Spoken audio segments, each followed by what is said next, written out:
Founder और fund manager Abhay Agarwal sir आपको आपकी स्क्रीन पे नजर आएंगे। Abhay sir, good morning. Good morning Ashish ji. Abhay sir, थोड़ा कंफ्यूजन हो रहा है। अब तक आदत थी कि एक तरफा मूव जो लिया चली जा रहा था, ये पिछले 2-3 दिन में टसल बढ़ गई है, वॉलेटिलिटी बढ़ गई है, थोड़ा सा बियर ग्रिप में भी आ रहा है बाजार, थोड़ा सा वास्तविकता से हम थोड़ा सा परिचित हो रहे हैं।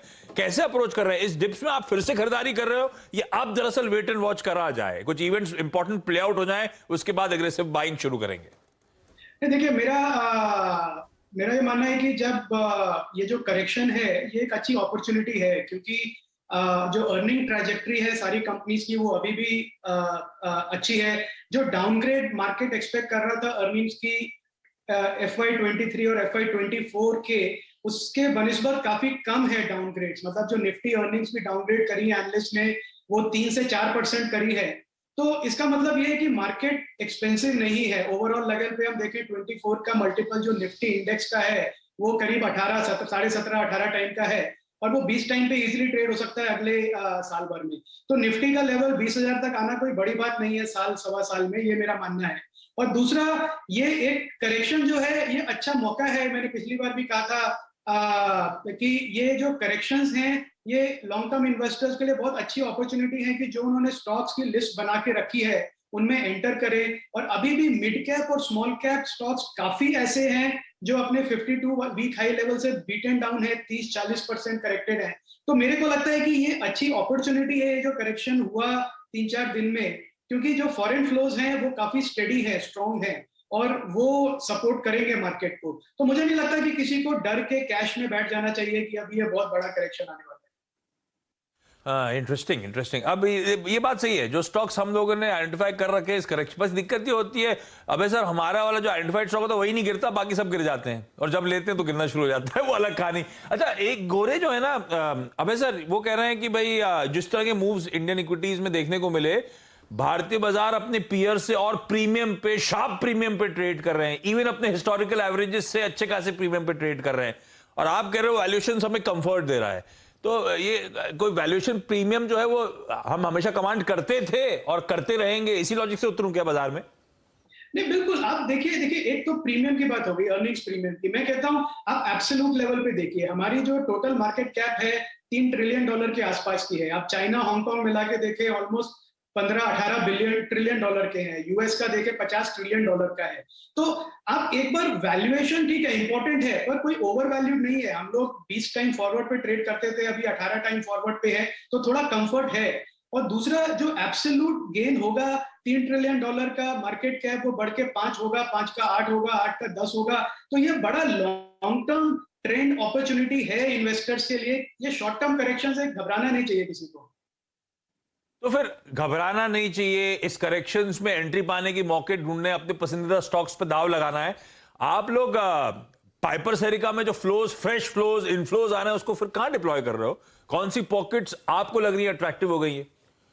Mid cap, small cap, mid cap specially मैं कहूंगा काफी ऐसी कंपनीज हैं जिनके जो रिसेंटली लिस्ट भी हुई थी पिछले 6 महीने में, जिनके प्राइस आईपीओ लेवल पे आ गए हैं, और वो अच्छी अपॉर्चुनिटीज दे रहे हैं। लाइफ साइंसेज स्पेस में, हेल्थ केयर में, सीडीएमओ सीएमओ स्पेस है, जो मुझे लगता है काफी बड़ा लॉन्ग टर्म ट्रेंड है, जो लॉरस लैब्स और दिवीज जैसी कंपनीज हैं जिन्होंने बनाया है।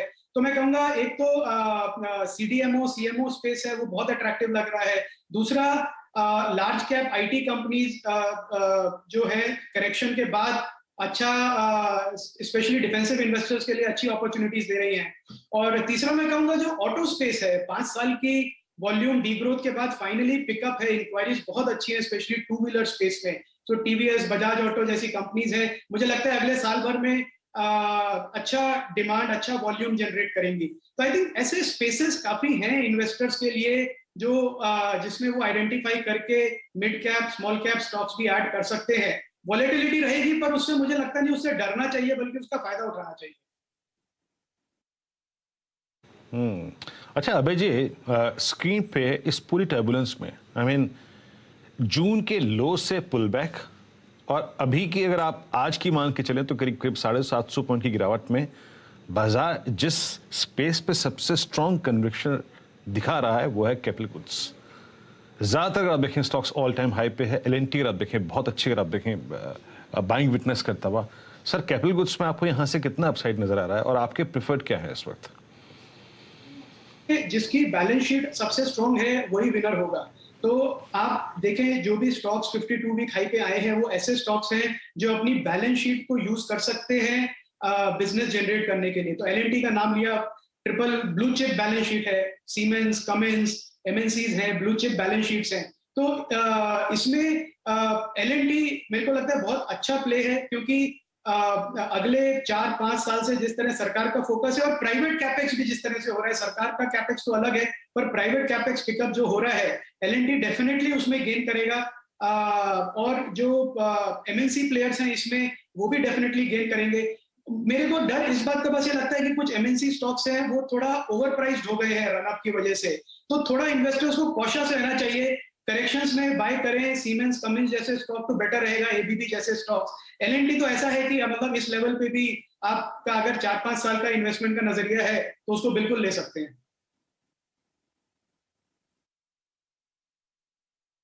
स्ट्रॉन्ग कन्विक्शन है और रिट्रेसमेंट में डेफिनेटली अगर आप देखें आप ले सकते हैं। अच्छा अभय जी, एक प्रश्न और यहाँ पे, आई मीन इस बार मैं थोड़ा सा बाइसेक्ट कर रहा हूँ पूरी बैंकिंग को भी, और वो है PSU banks.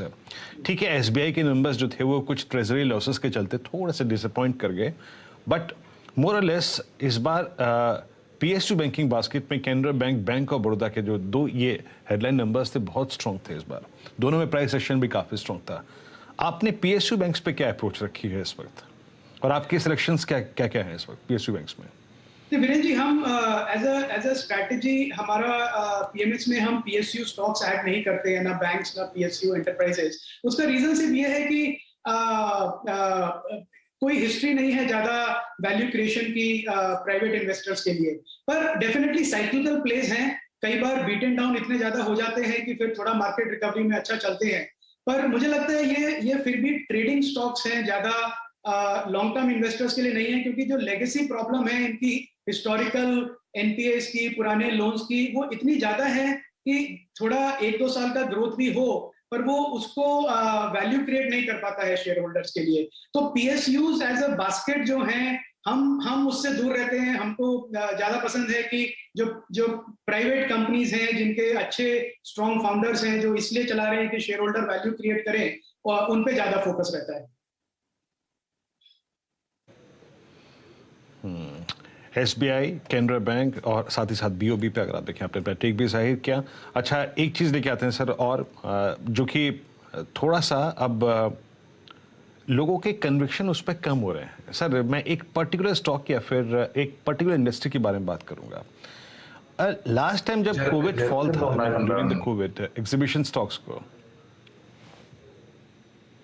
Stocks I mean like PVR, INOX, इनमें लोग कह रहे थे कि जनाब ठीक है पेनफुल दौर है लेकिन लोअर लेवल्स पे स्ट्रॉन्ग बाइंग आपको रिवॉर्ड करेगी।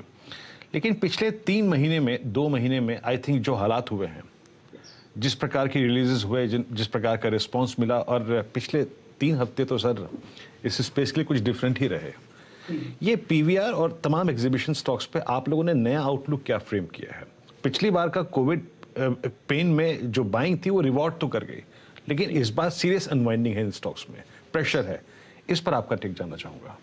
नहीं, वो प्रेशर जायज है वीरेंद्र जी, बिकॉज हमारा इस सेक्टर में हमारा पॉजिटिव व्यू नहीं है फ्रैंकली, बिकॉज ग्लोबली भी आप ट्रेंड्स देखें तो थिएटर रेवेन्यूज जो है वो गिर रही है। ओटीटी का बहुत ज्यादा प्रेशर है। आप कोई कहे कि नहीं ओटीटी कंपटीशन नहीं है, एक्सपीरियंस चाहिए, वो बात मैं मानता हूं, पर एक अच्छे कंटेंट पे फुटफॉल आता है। और ये जो एग्जीबिशन है जैसे पीवीआर है, आइनॉक्स है, इस तरह की कंपनीज हैं, इनको एटलीस्ट 35% ऑक्यूपेंसी चाहिए प्रॉफिटेबिलिटी मेंटेन करने के लिए, क्योंकि जो 35% लोग आते हैं वो जो फूड कंज्यूम करते हैं उससे 80% प्रॉफिटेबिलिटी आती है। तो एग्जीबिशन का जो बिजनेस है वो बाय इटसेल्फ एक ब्रेक इवन बिजनेस है, उसमें कोई प्रॉफिट नहीं बनता है। प्रॉफिट बनता है फूड एंड बेवरेज से जो ये लोग सर्व करते हैं। तो अगर फुटफॉल ही नहीं होगा तो बहुत बहुत बड़ा हिट होता है। और हमने देखा, यूएस में भी देखा, चाइना में भी देखा कि जो ऑक्यूपेंसी रेट्स हैं थिएटर्स के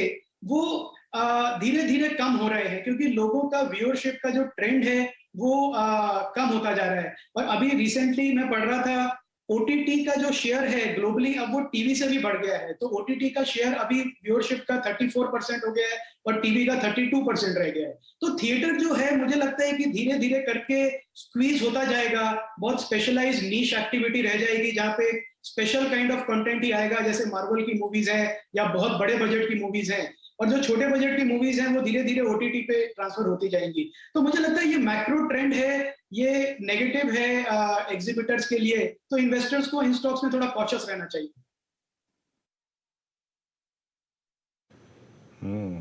थोड़ा सा कॉशियस रहिए, दूर रहिए, वो ज्यादा अच्छा है। आपने हाल फिलहाल में कोई मूवी देखी है भाई जी? पिछले 3 महीने में कौन सी देखी थी? हिंदी, इंग्लिश या फिर कोई देखी थी? मेरे बच्चों को बहुत पसंद है पिक्चर देखना, थिएटर में जाना, तो महंगा काम है थोड़ा, पर जाना पड़ता है। पर बिल्कुल देखी, RRR देखी और KGF देखी और मार्वल की सारी मूवीज देखी, तो मजा तो बिल्कुल आया। है। लेकिन हाँ बिल्कुल, निवेशकों को आप दूर रहने की राय दे रहे हैं, क्योंकि अगर आप देखें एक सीरियस पर ये अभय सर बोल रहे हैं महंगा काम, अभय सर कह रहे हैं महंगा काम है, तो फिर हमारा क्या होगा वीरू? ये इस वीकेंड आपने नहीं देखी कि कुछ वो रक्षाबंधन और वो दूसरी लाल सिंह चड्ढा ये सब नहीं निपटाई आपने? नहीं, बिल्कुल नहीं देखी। जब OTT पे आएंगे तो देख लेंगे। मतलब वो आजकल थोड़ा रिव्यूज भी आ जाते हैं, तो टाइम भी बच जाता है, पैसा भी बच जाता है। हाँ एक्चुअली कुछ रिव्यूज पढ़ने का लगा कि इसमें स्टोरी में भी शायद दम नहीं। ठीक है, अच्छा जाते जाते एक आखिरी सवाल अभय सर, तो ग्लोबल रीड सब कह रहे थे इस साल का सेकेंड हाफ वो चैलेंजिंग, उस बीच इक्विटीज में तो उछाल आ गया, पर actually we are not out of the woods yet, है ना? दिक्कतें जस की तस है, ये सब इक्विटीज ने रिबाउंड कर दिया बस। नहीं, दिक्कतें भी कम हो रही है। हम देखें क्रूड के प्राइसेस $93-95 पे आ गए। जो लोगों को डर था कि 150 हो जाएगा क्रूड का प्राइस, $175 हो जाएगा, अब वो डर नहीं है। कॉपर के प्राइस आप देखें मल्टी ईयर लोस पे हैं, और ये ऐसे टाइम पे है जबकि वॉर सिचुएशन अभी भी रिजॉल्व नहीं हुई है। तो जो लोगों को लग रहा था कि सिर्फ वॉर सिचुएशन रिजॉल्व होगी, रशिया का 12 मिलियन बैरल पर डे आना शुरू होगा, तभी क्रूड प्राइसेस नीचे जाएंगे, वैसा हुआ नहीं। और ऐसा भी नहीं है कि डिमांड बहुत कम हो गई।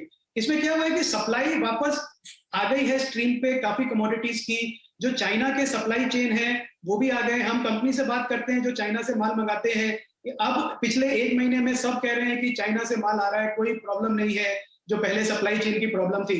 तो एक ये काफी बड़ा चेंज हुआ है सप्लाई चेन का और इनपुट कॉस्ट का, और ये कंपनीज को फायदा मिल रहा है। और ये जो करंट क्वार्टर में आप मार्जिन देखेंगे वो मार्जिन उम्मीद से बेहतर होंगे, क्योंकि प्राइसिंग आउटपुट प्राइस इन्होंने किसी ने कम किया नहीं है, मार्जिन इनपुट प्राइस सबके गिर गए हैं। तो मार्जिन जो है वो वापस मुझे लगता है 2 क्वार्टर पहले वाला जो मार्जिन था वो उस लेवल पे आ जाएगा इस करंट क्वार्टर में। अबे sir thank you so much जुड़ने के लिए, और आप कभी आप निपटा दे दोनों मूवीज तो रिव्यू भी लेकर प्लीज लौटिएगा।